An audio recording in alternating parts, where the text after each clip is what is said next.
Wal ijtihadu fi isbagil wudu, dan termasuk sunatnya wudu lagi yaitu menyempurnakan wudunya. Menyempurnakan ya caranya wudu itu benar-benar serius. Qala Rasulullah SAW, ya la yusbiqu ngabdun al-wudu'a illa ghufira lahu ma taqaddama min dambi wa ma ta'akhkhara.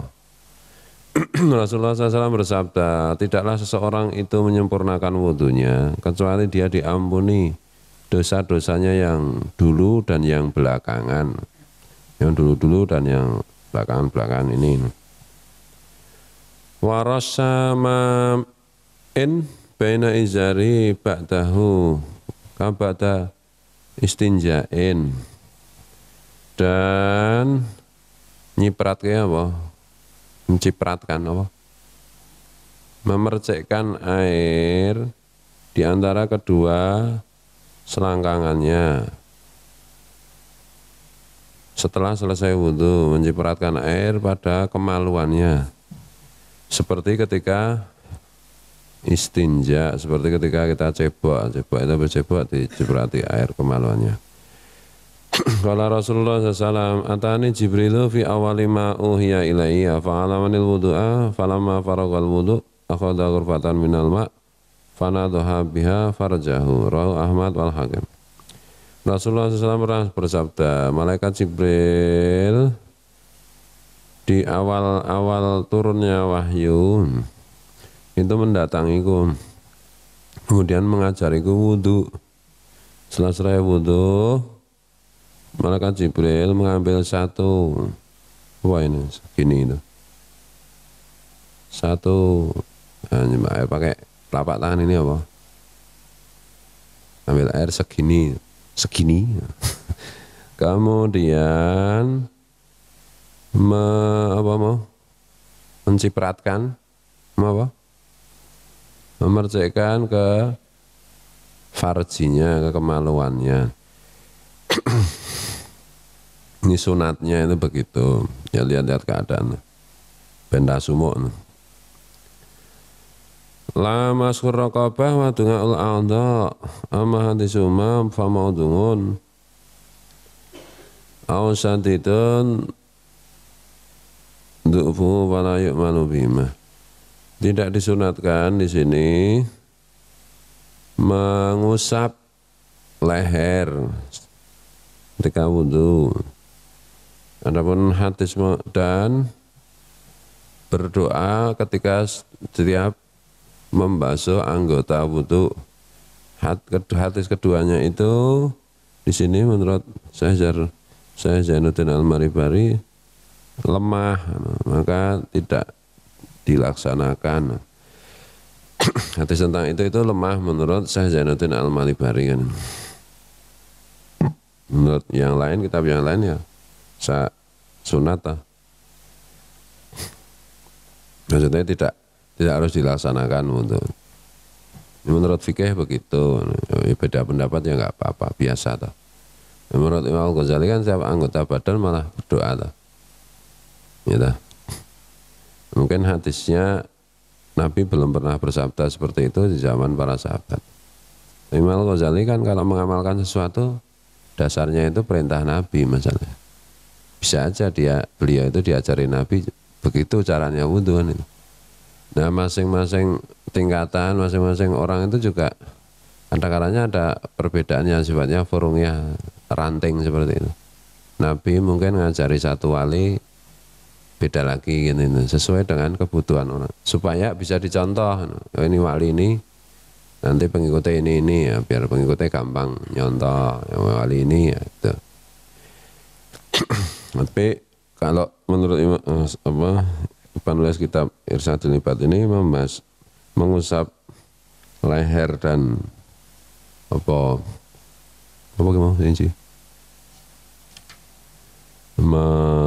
Berdoa ketika membasuh anggota badan itu hadisnya lemah, tidak diamalkan saja, tidak melarang tapi tidak usah diamalkan. Ya beda-beda. Farngun yang sama itu kan membasuh muka, membasuh tangan pasti sama, itu nggak ada perbedaan. Tapi apakah berdoa tidak berdoa? Membasuh leher itu ya hadisnya lemah mungkin, tapi kalau wali diajari begitu pas panas banget terus diajari apa kuwi jenenge oleh Nabi sang wali itu, basuh lehermu biar nggak kepanasan, ya bisa aja, bisa.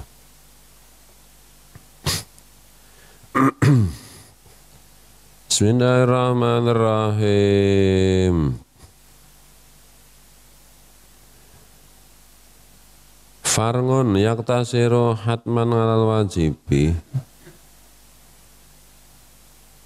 lidaiki wakten ngan idraki sholati kulliha fihi.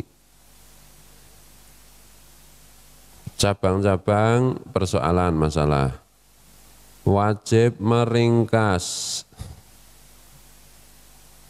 wajib secara pasti meringkas wudhu karena sempitnya waktu untuk menemui waktunya sholat secara keseluruhan. Misalnya sholat duhur tinggal 10 menit lagi sudah asar, itu kan waktunya mepet banget. Itu wudhunya wajib diringkas. Diringkas itu ya seperlunya saja, yang wajib saja, membasuh muka. Berkumur kan tidak wajib, nggak usah berkumur. Membasuh muka kan wajibnya cuma sekali, nggak usah 2 kali, nggak usah 3 kali, kan sekali saja. Wa idraku jamangatin aula minan taslisi wasairi sunanil wudu'i, dan juga khawatir kalau tidak bisa sholat jamaah sudah mulai sholat jamaah itu sekali saja, maksudnya yang wajib-wajib saja, yang sunat-sunat wudhu itu ditinggalkan. Ghairat dalki, selain menggosok, kalau menggosok tetap malam yarja jamangatan ukhra, selagi orang itu khawatir tidak ada teman jamaah lagi. Udah qomat itu wudhunya sekali-sekali. Yang sunat-sunat nggak usah nanti malah nggak bisa ikut sholat jamaah, karena ikut sholat jamaah lebih utama daripada mengejar sunatnya wudhu. Termasuk antri ya, nanti di kitab ini belum dibahas. Termasuk antrinya banyak supaya orang itu bisa semua ikut wudhu. Kalau pas antri itu wudhunya sekali-sekali. Jangan lama-lama, kasihan yang belum wudhu kan itu. Mengasihani orang yang belum wudhu supaya bisa segera wudhu, itu pahalanya lebih besar daripada menyempurnakan sunatnya wudhu. Khawatir merepotkan orang gitu. Wa tazawwadu fa inna khaira zat taqwa, berbekalah. Sebaik-baik takwa itu, berbekal itu adalah khawatir merepotkan orang. Masuk itu untuk itu. Jadi kalau sudah qomat ya wudhunya sekali-sekali. Antrinya banyak, yang mau wudhu banyak ya wudhunya sekali-sekali aja, yang wajib-wajib aja. Waktunya sholat mah habis, ya sekali aja. Waktunya sholat sudah habis ya nggak apa-apa, malah 3 kali sudah habis. Nah. Adzan itu kan 4 menit atau 5 menit setelah masuk waktu. Ini pernah saya terangkan ya. Apa? Ihtiyat, hati-hati. Jadi misalnya waktunya subuh itu masuk waktu itu 4:30, maka di jadwal sholat pasti 4:30 lebih 5 atau lebih 4. Yang 4 itu dilebihkan untuk hati-hati. Gitu. Makanya apa itu imsak itu 8 menit atau 10 menit sebelum azan. Nah misalnya subuhnya 4:30, jadwal azannya kan jam 5 lebih 4:30 lebih 4 menit atau 5 menit. Maka imsaknya itu 4:30 kurang 4 menit. Nah, atau kurang 5 menit. Jadi antara imsak sampai adzan itu kira-kira 8 menit atau 10 menit. Tuh hati-hati. Itu aturan fikih, aturan hukum ibadah. Wa makruhatuhu al israfu fil ma'i. Sekarang makruh-makruhnya wudu yaitu berlebih-lebihan menggunakan air, terlalu banyak menggunakan air. Tuh. Nah airnya itu terbatas zaman dulu. Ada seperti ya wali itu, ada hakim kaya raya. Hakim itu ya kalau sekarang ya dalam pemerintahan zaman khalifah dulu itu kan hakim itu sekaligus gubernur, hakimnya kaya raya. Ada seorang sufi, saya lupa namanya, menghadap ke hakim itu bertamu, wahai tuan hakim ajari saya wudhu. Hakimnya ngajari wudhu 3 kali. Kemudian wali itu wudhu, basuhnya bukan 3 kali, 4 kali, 5 kali. Hakimnya kan menegur, marah, jangan israf, jangan berlebih-lebihan menggunakan air. Nah, makruh. Nah walinya itu, si hakimnya kan nggak tahu kalau itu wali, penampilannya seperti orang miskin. Walinya itu menjawab, alah saya cuma berlebih-lebihan pakai air untuk wudhu aja, kamu banyak cincong, kamu israf dalam harta benda, sementara banyak orang miskin aja picek matamu kan. Israf ini karena zaman Rasulullah itu air terbatas, wudhu lebih dari 3 kali itu ada unsur bermewah-mewah, sombong, memamerkan aku punya air banyak. Nah, ini lah makruh. Di musim kemarau ya bisa makruh menggunakan wudhu asal air asal-asalan. Nah, nanti kan airnya bisa habis, ini mesin penyedot airnya jadi macet.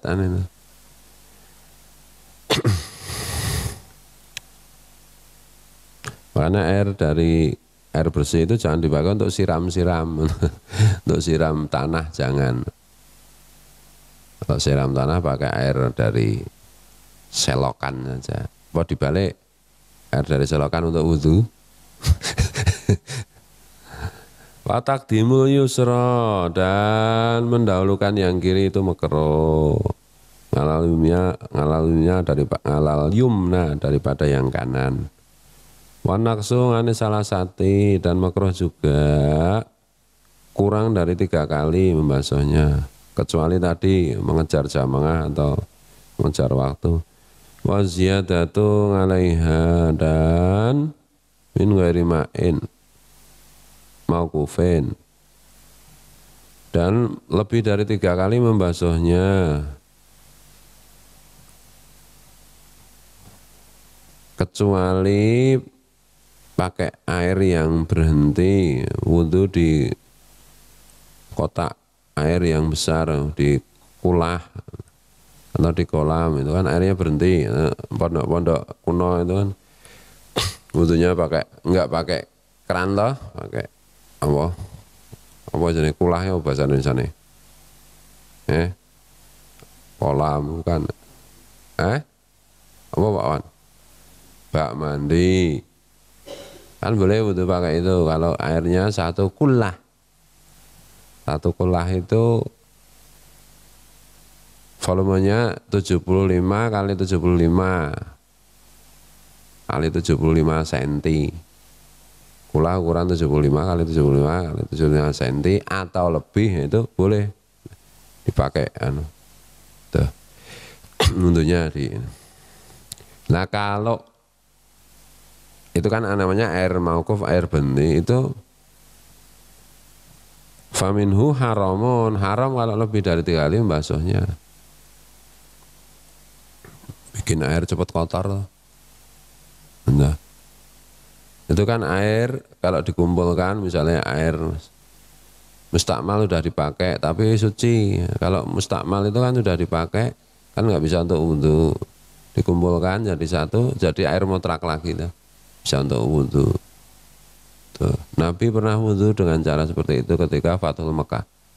Ada tadi bak air tadi, Rasulullah mau wudhu mendatangi bak air itu, kemudian sahabat menawari air yang di apa tempat air apa jenis kendi apa supaya bisa dialirkan. Rasulullah tidak menghendaki itu. Kemudian sahabat menunjukkan itu ada air yang lebih bersih Rasulullah yang belum dipakai. Rasulullah juga nggak mau. Saya mau yang ini yang udah dipakai banyak temanku ini, karena banyak berkahnya kan. Gitu. Rasulullah mengajari itu berkahnya besar. Nah, kadang-kadang ya jijik dah. Di pondok-pondok kuno itu dulu kan itu wudhunya ya itu nggak pakai keran tapi pakai air itu.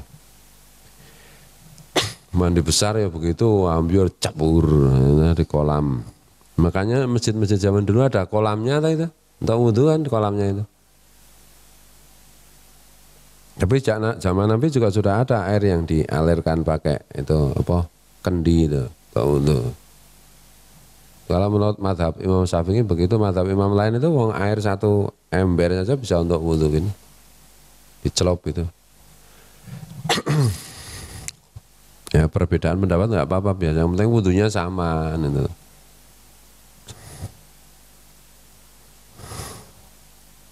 Ada calon wakil presiden dulu wudhunya pakai ciduk. Nah gitu karena nggak tahu wudhu, nggak bisa wudhu kalau itu. Qala Rasulullah SAW hakadal wudhu fa'an zadang ala hadha au naqasa faqad asa'a wa dalama Abu Dawud. Rasulullah pernah bersabda setelah memberikan contoh bagaimana wudhu. Rasulullah bersabda, beginilah cara wudhu, siapa yang menambah-nambahi atau mengurangi berarti dia menjelekkan wudhunya dan dia zalim dengan wudhunya. Sebagai tadi diriwayatkan Imam Abu Daud. Rasulullah kan pernah nyontoni wudhu sekali, 1 kali basuhan, 2 kali basuhan, 3 kali basuhan. Dan itu.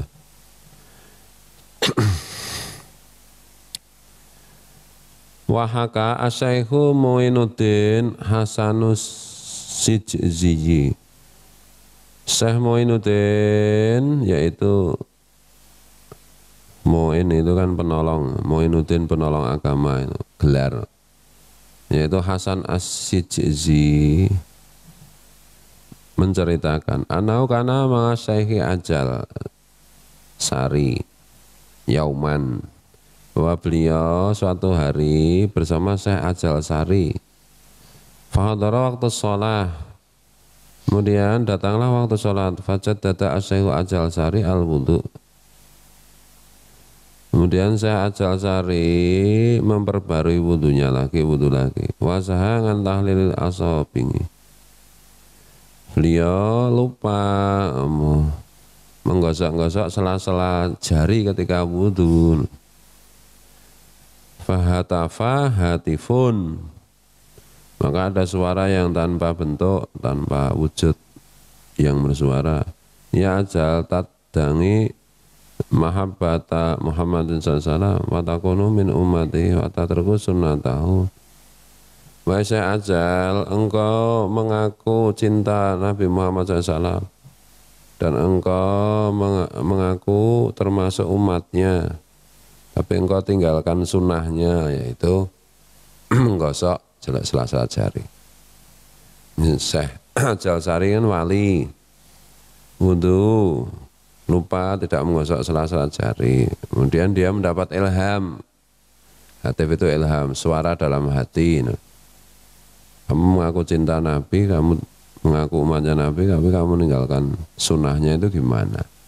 Itulah ilham itu namanya. Bukan kok suara bisa dengarkan banyak orang kan, itu enggak. Dalam hatinya itu merasa kayaknya cintaku pada Nabi kalau begini enggak sempurna deh, kan itu dirinya itu ngomong begitu. Fakhalafa asyaikhu ajal la atruku sunnatan min sunnati alaihissalam min waktina hadha ila waktil maut. Kemudian saya ajal waktu itu bersumpah, aku tidak akan meninggalkan sunnah. Sunnah itu apa saja yang pernah dilakukan Nabi. Dari sunnahnya Nabi SAW sejak saat ini sampai waktunya mati. Jadi kalau wudhu aku akan nih. Nah, masing-masing orang cinta itu kan macam-macam. Saya ajal misalnya dalam hal seperti ini menggosok di antara jari-jari itu bagian dari sunnah. Tadi malam ada cerita Rasulullah supaya Hurairah apa siapa? Ada satu sahabat itu sholat di musola di masjid. Beliau pakai jubah, pakai sorban. Nah waktunya sholat itu malah sorbannya ditaruh, jubahnya ditaruh, cuma pakai kain ini sarung kalau salah. Udah terus salat itu. Nah pada itu wahai sahabat Nabi, mengapa engkau meninggalkan sunnah?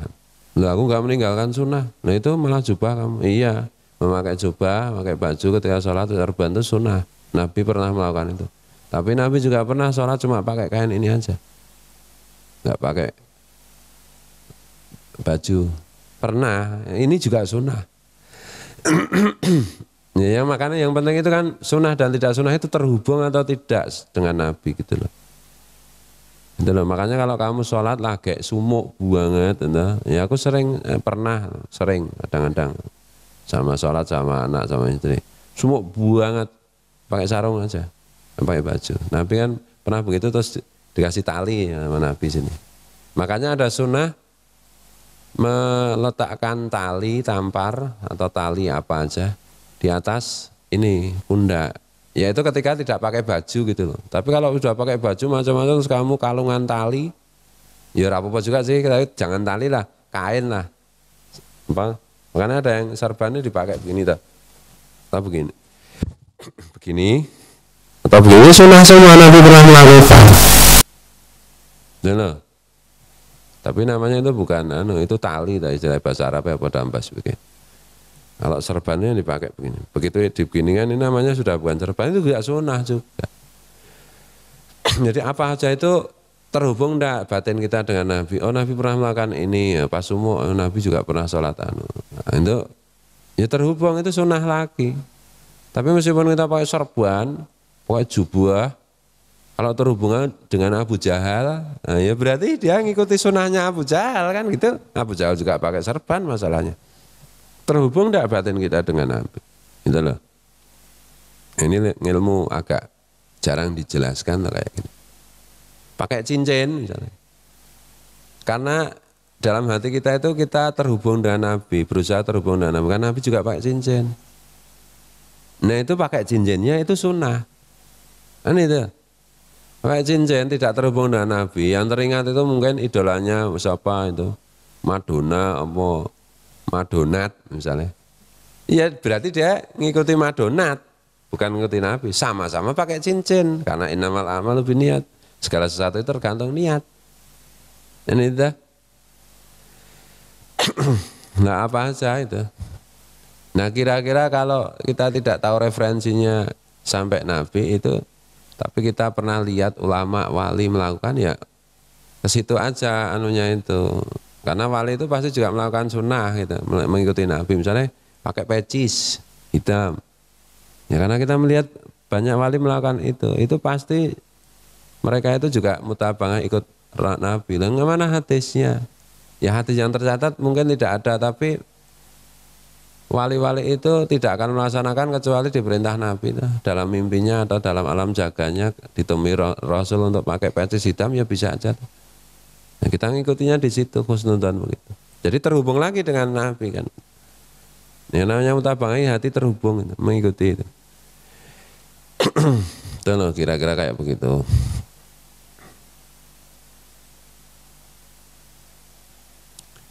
Bismillahirrahmanirrahim. Ini saya ajal caranya mutabangah Nabi seperti itu. Waqala Asy-Syaikhu Muinuddin kuntu inda ra'aitu Asy-Syaikh Ajal ra'aitu ka'annahu yanamu fasa'altuhu anhu faqala ana min dalikal waqtil ladzi nasitu takhlil asabingi ila hadzal waqti fil khirati kaifa ulaki bihadzal wajhi Muhammadan sallallahu alaihi wasallam. Syekh Muinuddin meneruskan ceritanya, aku melihat Syekh Ajal, tidak pernah aku lihat lagi Syekh Ajal kecuali dia itu seperti sedang tidur, terpejam. Kemudian aku bertanya kepadanya mengapa begitu. Jawab Syekh Ajal, saya sejak kemarin itu, sejak tadi itu lupa menggosok sela-sela jari sampai sekarang ini itu masih bingung bagaimana nanti kalau aku bertemu dengan Nabi Muhammad SAW, merasa tidak menggosok sela-sela jari, malu gitu lah. Nah gitu.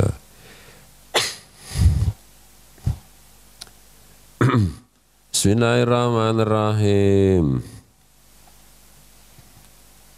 Wahukiya nganil Fudail bin Iyadin, diceritakan dari Fudail bin Iyad, salah seorang wali besar juga. Anahu nasya fil wudu'i ghusal yatim marrata ini, bahwa dia wudu itu lupa membasuh tangannya cuma 2 kali. Falamma shalla nama fitil kalailati ra'an Nabi sallallahu. Ketika kemudian dia sholat, kemudian dia tidur di malam itu, maka dia bermimpi ketemu Nabi SAW, melihat Nabi SAW. Faqala ya Fudailu al-ngajabu minka innaka tatruku fil wudu'i sunnati. Di dalam mimpi itu Nabi bersabda, ya Fudail, sungguh ajaib dirimu ini, engkau meninggalkan sunnah wudu yang ku ajarkan. Aku dulu ngajarkan 3 kali, Fudail. Ajaib bener kamu cuma 2 kali. Nah. Fantabaha al-Fudailu min haibatihi, maka Fudail pun terbangun karena haibahnya Nabi, karena apa jenenge kewibawaan Nabi yang mendatanginya di mimpi itu. Wajad datal wudu'a min awalihi, kemudian dia memperbaiki wudunya.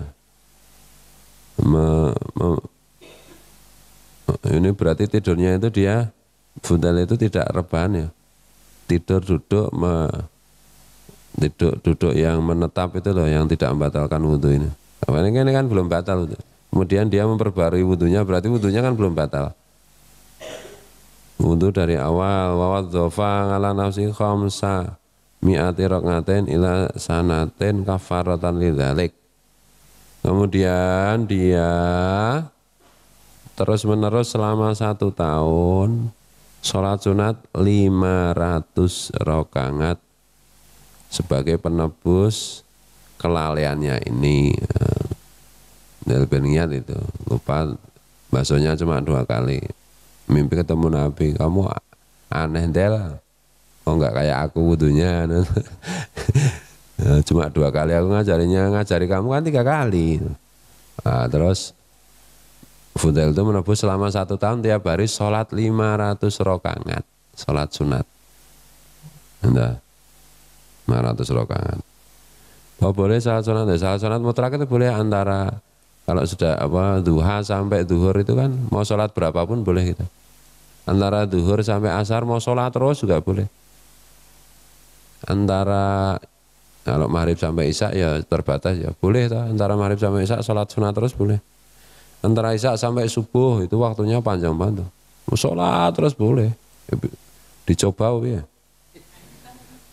Bisa dapat berapa rakaat itu. Nah. Bisa 2 rakaat, waktunya habis ya bisa. Rakaat pertama setengah Quran bacanya, 315 juz. Bismillahirrahmanirrahim. Ini Fudail bin Iyad seperti itu perjalanannya. Maksudnya tekanan pesan ceritanya ini betapa berusahalah untuk menyempurnakan wudhu itu loh maksudnya itu. Nah, Fudail bin Iyad sampai segitu itu loh. Nah kita ya lupa ihlali ya paling gitu toh. Nebus 2 rakaat aja selama 1 tahun, males ya. Ya Fudel bin Iyad itu apa itu rasa cintanya kepada Nabi itu sampai ya orang yang sangat mencintai itu kan pengennya tampil sempurna di hadapan kekasihnya kan itu. Ujiarti itu kalau mau ketemu Pak Wan itu pupuran dulu, bengesan apa, lipstik, pakai seduh, pakai hitam-hitam. Dulu pas masih cinta-cintanya, nah, saya ini jungkatan orang. Bisa, ya cintanya lebih tinggi lagi itu, lebih anu toh. Dulu kan cinta awal tadi masih anu lah, masih ada basa-basi lah. Sekarang saking cintanya itu habut-habutan, sudah tidak berjarak lagi. Itu karena saking cintanya, bukan karena meluntur cintanya itu, bukan sudah fana. Ini Fudel bin Iyad kan awal-awal kewaliannya teh. Awalnya memang begitu. Jadi jangan salah paham. Dulu kamu kalau mau ketemu aku pakai pupur, pakai apa, sekarang lama-lama kamu misalnya. Nah, Ersat mungkin masih fase-fase awal. Nah, nanti mungkin ya bukan hanya istrinya kalau mau ketemu Ersat. Ersat aja kalau mau ketemu istrinya mungkin pupuran dulu. Baru awal-awal lah ya. Apa nanti 5 tahun, 7 tahun gitu ya, habut-habutan. Datang ada takono Pak Sakur, apa Pak Narto, aduh, heblek-heblekan, saking wis melebur kok ya, sudah menyatu toh, sudah memfanakan diri satu sama lain. Dirimu adalah diriku, diriku adalah dirimu, nantinya habut-habutan. Mbok nek R1 itu habut-habutan porong ya ta.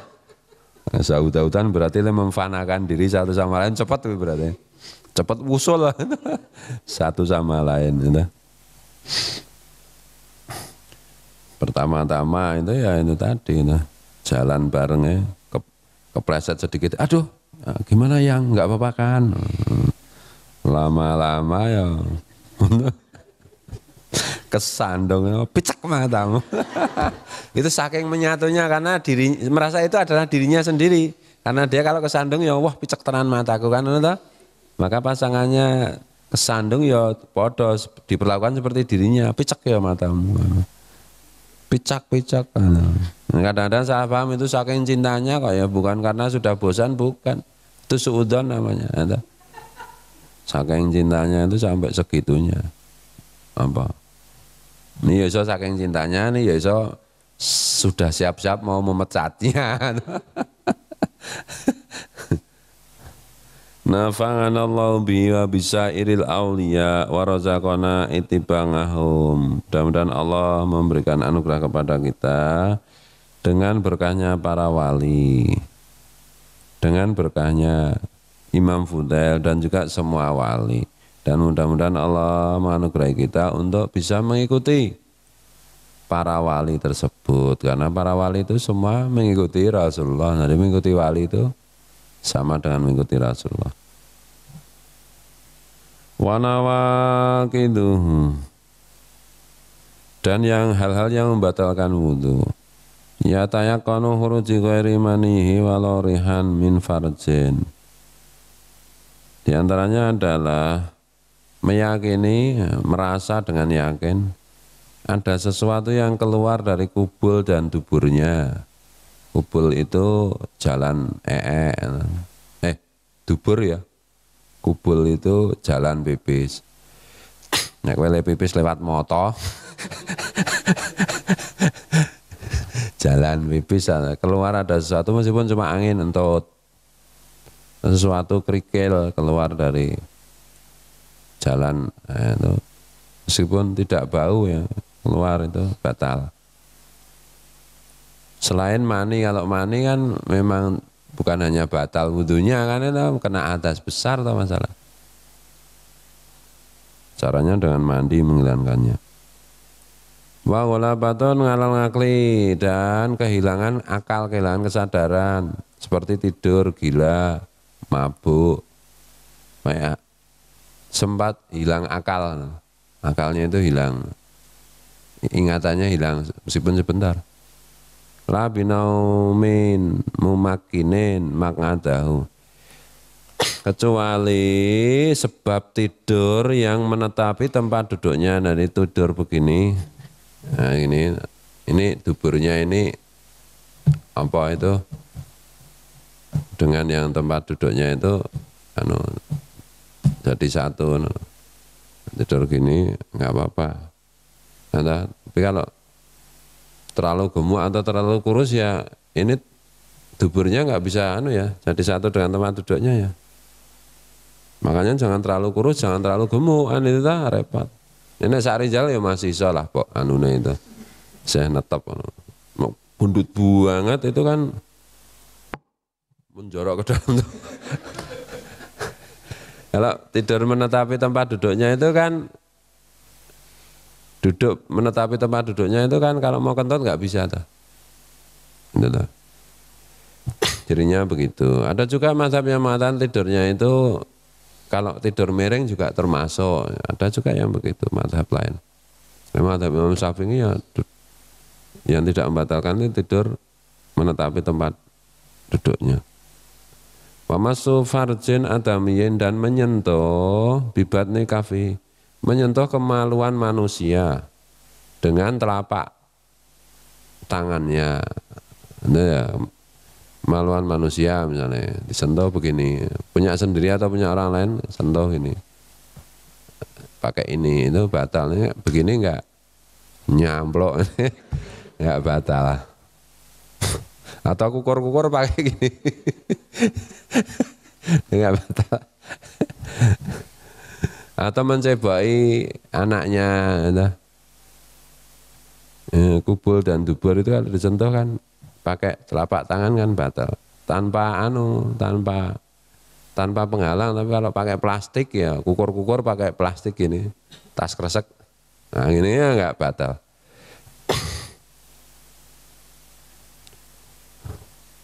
Watalaki basaratai dakarin wa unsa bikibarin lama mahramiyatin, dan sentuhan dua kulit laki perempuan yang sama-sama sudah besar, dewasa, selain mahramnya. Sentuhan kulit laki perempuan sudah sama besarnya, salaman misalnya, ya batal. Kalau sudah sama besarnya taruh dengan bayi ya ndak, anak-anak ya ndak. Dan bukan mahramnya. Mahram itu kan mahram yang selain istri. Istri itu mahram tapi kan membatalkan wudu kalau sentuhan. Anak orang tua, anak orang tua, kakek nenek, orang tua susuan, orang tua bukan kandung orang tua, misalnya sholah karo darah itu nggak batal karena darah juga istrinya ayah, suaminya ibu, itu yang sudah jima itu tidak membatalkan, itu kan termasuk mahram. Itu keponakan, itu keponakan langsung itu mahram. Kalau saudara sepupu itu bukan mahram. Misalnya anakku dengan anaknya kakakku atau anaknya adikku, itu antara anak ini bukan mahram, jadi membatalkan wudu. Kalau sentuhan salaman itu beda jenis kelamin. Kalau sama-sama laki-laki ya enggak membatalkan, atau sama-sama perempuan. Tapi kalau beda jenis kelamin sudah sama dewasanya, salaman itu batal wudunya, karena itu bisa dinikahi kan. Itu mahram itu kan yang tidak bisa dinikahi itu. Nah istri itu mahram karena sudah jadi istri, masa menikahi istri, aneh lah. Wa yahrumu bil hadasi sholatun wa tawafun wa sujudun. Tidak boleh, haram untuk dalam keadaan tidak berwudu melakukan sholat, melakukan tawaf, dan melakukan sujud syukur ya. Menurut saya Imam Zainuddin Al-Malibari itu sujud syukurnya nggak boleh. Ada pendapat lain boleh sujud syukur itu tanpa wudu boleh, tapi kalau ini tidak boleh. Nah, terutama sholat dan tawaf itu disepakati kalau Tawaf itu harus dalam keadaan wudu. Makanya tawaf kalau batal ya wudu dilanjutkan kan itu. Tapi kalau sholat batal wudunya terus wudu enggak melanjutkan mengulang ada bedanya dengan tawaf itu. Sholat dapat 1 rakaat batal ngentut. Kan dia harus wudu, kan batal sholatnya. Bukan melanjutkan tadi udah dapat 1 ya lanjutkan aja, enggak bisa begitu. Tapi kalau tawaf melanjutkan. Mengitari Ka'bah 7 kali tadi dapat 2 kali batal, terus wudu. Terus melanjutkan kurang 5 kali gitu. Baru dapat 3 putaran lagi, batal lagi, wudu lagi. Tadi berarti udah dapat 2 sama 3, 5, berarti kurang 2 putaran lagi itu boleh. Wamasu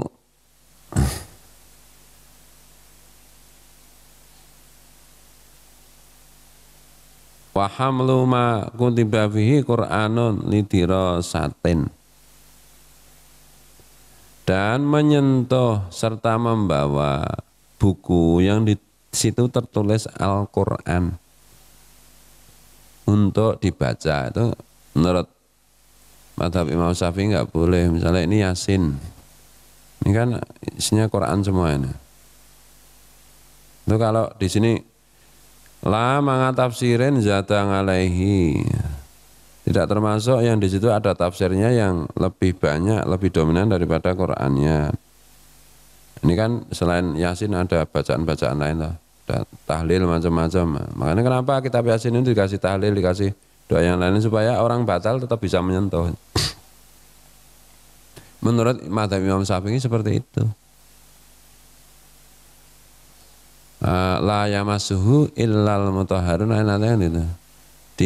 Di apa itu? Di breakdown dari ayat itu. Tidak menyentuh Al-Qur'an illal mutahharun, kecuali orang-orang yang suci kan. Nah di sini itu tafsirnya macam-macam. Mazhab lain nanti mengatakan illal mutahharun, kecuali orang-orang yang suci. Orang suci di situ itu maksudnya orang Islam. Kan orang Islam itu suci, orang non kafir itu kan tidak suci secara rohani kan itu. Tidak boleh tidak menyentuh Quran kecuali orang yang suci. Maksudnya suci orang Islam, jadi bukan batal wudunya. Ada yang nafsiri begitu. Wah ya, Imam, ya termasuk Imam 4 mazhab itu. Nah, kalau Imam Syafi'i mengatakan ilal mutahharun ini ya benar-benar bukan hanya sekedar orang Islam, tapi dalam keadaan berwudu gitu loh. Tidak karena hadas besar maupun kecil kan. Terus mana yang dipakai? Semuanya boleh dipakai. Gitu. Yang lurus saja. Nah, praktek itu, praktek perbedaan pendapat di antara para imam itu yang punya otoritas itu. Kan ada yang menerangkan kalau pakai mazhab Syafi'i nggak boleh pakai yang lain, ya nggak juga begitu kan. Nggak bisa begitu. Ulama-ulama kita itu ya lintas mazhab juga. Kalau menurut pendapat Imam Syafi'i misalnya, membacakan ayat Al-Quran untuk orang yang meninggal tidak sampai doa pahalanya. Tapi menurut Imam Malik kan sampai, menurut Imam Hanafi kan sampai. Misalnya saya punya teman, saya bacakan Yasin, terus saya kirimkan pahalanya ke orang itu. Menurut Imam Syafi'i enggak sampai. Menurut mazhab yang lain sampai. Nah di sini prakteknya kita itu mazhabnya Syafi'i, tapi dalam hal itu pakai mazhab yang lain. Kenapa Imam Syafi'i? Tapi kalau sedekah, misalnya saya punya teman udah mati, saya sedekah pahalanya saya kirimkan orang teman saya yang mati itu sampai menurut Imam Syafi'i. Dan di situ pendapat Imam Syafi'i kan karena di kalangan orang-orang kaya pelit-pelit, cuma maunya membacakan Yasin, nggak mau keluar uang kan itu, nggak sampai kata Imam Syafi'i kan itu. Nah, banyak anunya, jadi perbedaan pendapat itu biasa aja. Duh. Aku mantapnya ini ya silakan kamu mantap begitu, tapi jangan paksa orang untuk seperti kamu dong kan itu. Kadang-kadang kan ya Ustadz menjelaskannya itu kaku. Harus begini, waduh. Enggak ada harus gitu dong. Itu yang berpendapat aja nggak mengharuskan, sama kamu pendapat aja cuma kamu ambil dari orang lain yang berpendapat aja nggak maksa, kok kamu maksa. Nah, itu misalnya itu. Kalau saya mantapnya pegang Quran itu harus pakai wudu. Ya kamu mantepi aja gitu. Tapi kalau ada orang kentutut sambil bawa Quran, lepaskan Quranmu. Ya malah dosa nanti menjatuhkan Quran toh. Ya kalau menurut dia ilal mutahharun itu tafsirnya adalah yang dimaksud yang suci itu maksudnya orang yang Islam, dia kan dia nggak apa-apa. Nah logikanya kan begini, buat apa juga orang yang tidak beriman itu megang Quran kan itu, megang itu kan untuk dibaca, nah, dia nggak percaya kok, malah bahaya toh, kayak orientalis itu, nah. Kafir tapi malah hafal Quran, itu mempelajari Quran, akibatnya malah anu toh, mempelajari Quran untuk mencari kelemahan orang Islam karena dia nggak percaya sama itu loh. Tapi umumnya kita kalau di daerah sini ya megang Quran kalau dalam keadaan tidak berwudu batal itu ya nggak boleh kan itu ya Pak Sakri ya. Ini nggak harus begitu juga. Maksudku beragama dan lebih dewasa. Karena kenapa begitu ya? Karena ustadz-ustadz kita itu satu mungkin karena pengetahuannya tentang fikih itu terbatas. Yang kedua karena mungkin waktu kita diajari begitu itu masih anak-anak. Kalau diajari yang macam-macam begini malah bingung kan itu. Pelajaran untuk anak-anak masih dibawa sampai tua, ya gimana? Atau yang ketiga memang ustadznya itu bodoh, waktu belajar itu masih anak-anak, jadi gurunya ngajarinya yang sederhana seperti itu. Nggak ngaji lagi, tahu-tahu dia tua terus jadi ustadz, ngajari kita kayak begitu. Ya nggak mau saya. Karena aslinya nggak begitu. Karena gitu. Jadi ya boleh kalau kamu mantap seperti itu boleh. Atau paling tidak itu bisa kita gunakan misalnya sedang megang Quran. Tut batal. Kan enggak langsung dijatuhkan. Astagfirullah. Ya malah kamu dosa lebih besar lagi membuang Quran. Ya, ya udah ini batalnya. Qurannya ditaruh kan itu. Atau enggak apa-apa aku pakai imam yang mazhab yang membolehkan. Ya enggak apa-apa juga. Enggak boleh gonta-ganti mazhab, enggak boleh gonta-ganti mazhab itu maksudnya kalau di situ itu pendapat satu dan satu mazhab dan mazhab lainnya itu dalam hal-hal ini hanya hal-hal anu atau furungiyah atau tidak pokok cabang itu bertentangan. Misalnya begini, mazhab lain itu Imam Syafi'i kan kalau kentut batal, tapi kalau perutnya kurwal-kurwal nggak batal. Mazhab yang lain kentut nggak batal, tapi kalau perutnya kurwal-kurwal malah batal. Karena kalau kurwal-kurwal itu nanti anunya itu mesti kentutan itu. Jadi kentutnya nggak dibatalkan, kurwal-kurwalnya aja yang dianggap batal. Kan itu. Kalau misalnya kayak gitu, itu apa itu menjadi problem kan itu. Mungkin contohnya kurang tepat ya. Bismillahirrahmanirrahim. Nanti kalau terlalu apa kencang-kencang itu, ya makanya Imam Fudail itu misalnya wudunya kurang 3 kali ditegur Nabi itu waktu muda kan itu, waktu awal-awal beliau mau menjadi wali kan gitu. Bisa aja kan Nabi itu menguji Jani Fudail itu memberi tantangan pada Fudail kayak apa sih kan itu dah, oh ternyata dia memang luar biasa, oke tak angkat jadi wali kan itu bisa juga. Tapi ya jangan terlalu asal-asalan gitu loh, begitu ya begitu tapi jangan begitu ngono ya ngono aja ngono kan itu. Agama itu begitu ya begitu tapi jangan begitu ngono ya ngono aja ngono nek cara Jawa itu kan itu ya. Wala qalbu waraqihi bingudin ilam yanfasil ngalaihi, dan tidak haram apa ini membalikkan kertasnya Quran dengan kayu yang tidak terpisah dari Quran itu. Biar Quran itu kan ono kayunya karena lembaran mungkin dari kulit dari sekarang ya kayunya mana? Iya masih ada kayunya kadang-kadang ya Quran itu ya. Di sini lah ono kayunya apa? Utie enggak ada lagi ya. Sekarang kan menjadi pita toh. Nah, dulu ya utek wong. Ini terbuat dari kulit. Kadang-kadang kulit apa? Kambing, kulit apa, ini kan satu utek, ada uteknya. Sekarang kan semua dari kertas, kirtos, nah, bahasanya Arab kirtos. Kertas itu dari bahasa Arab. Ya, Wa yajibu ala nahwil waliyyi man ghairi mumayyizin mushafan walau fihi Qur'an walau ba'da ayatin la mumayyizin li hajati.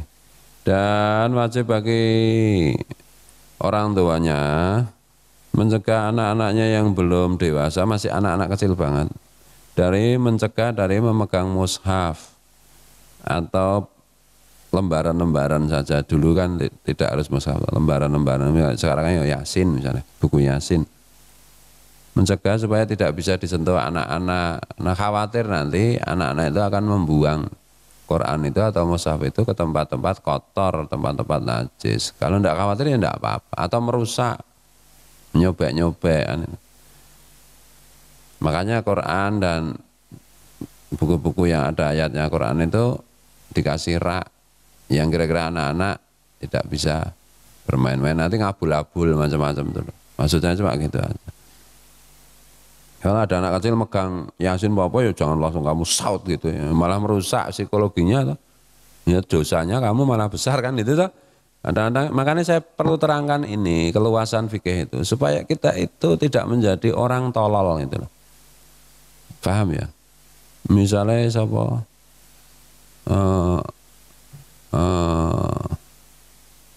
Arifah megang Yasin terus orang pawon, haram. Wah gitu kok. Kan konyol kayak begitu itu. Ya diminta baik-baik aja. Haram itu malah merusak psikologi anak, dosanya lebih besar itu. Dan itu seandainya anak-anak itu tidak boleh pegang, seandainya padahal juga belum tentu anak-anak. Oh ini pendapat ulama kok. Dan itu. Maksudnya itu supaya Quran itu intinya itu Quran itu kita muliakan, kita hormati kan itu.